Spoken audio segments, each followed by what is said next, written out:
There is a possibility you could be infected again. What's this about? Hi, Eric. So yes, there is that possibility, but it's quite small. If you are fully vaccinated and if you have a good immune system, then you have a very low chance of getting infected. You have a very, very low chance of spreading the infection. And so yes, a fully vaccinated person with a good immune system can safely be indoors and outdoors without a mask. However,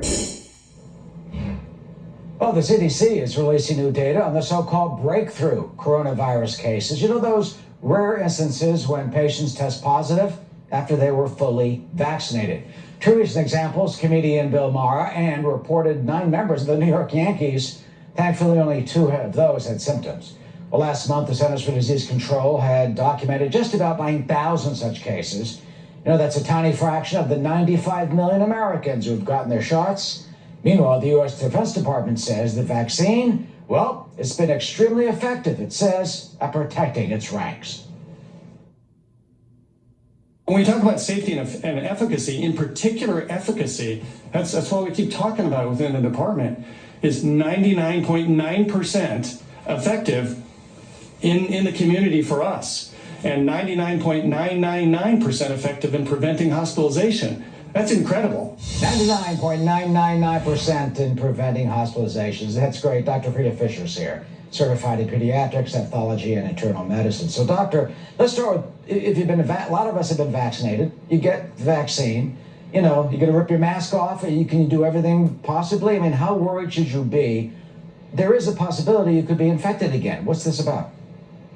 hi, Eric. So yes, there is that possibility, but it's quite small. If you are fully vaccinated and if you have a good immune system, then you have a very low chance of getting infected. You have a very, very low chance of spreading the infection. And so, yes, a fully vaccinated person with a good immune system can safely be indoors and outdoors without a mask. However, if you are not sure about the status of those around you, if you're not sure if they're vaccinated, and certainly if you are around children less than 12, infants, chemotherapy patients, other immunocompromised people, then they may likely be at risk.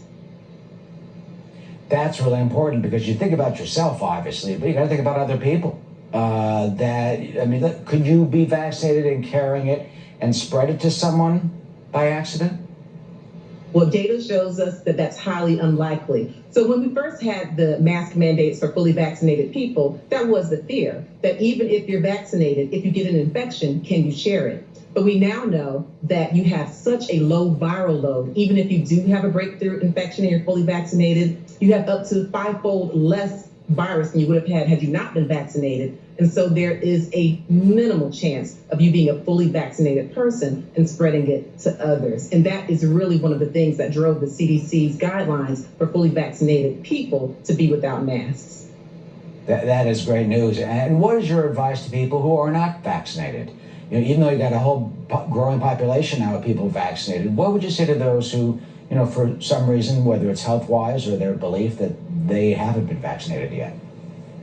For those people, Eric, who are not vaccinated, I would encourage them to follow the data. We know that the vaccines, especially the messenger RNA ones, are more than 94% effective. We know that all of the vaccines that have been approved are 100% effective, essentially, in preventing hospitalizations with severe complications and deaths. And we have watched what this pandemic has done to our country and to the globe. We see that over 580,000 Americans have lost their lives. And we see that there are consequences other than just death. We have the long haulers, people with long COVID who are suffering from tachycardia, from neurologic complications. And so I would encourage people to get vaccinated, follow the data. The vaccines are safe, they are effective, and they are our key to getting back to normal after this pandemic.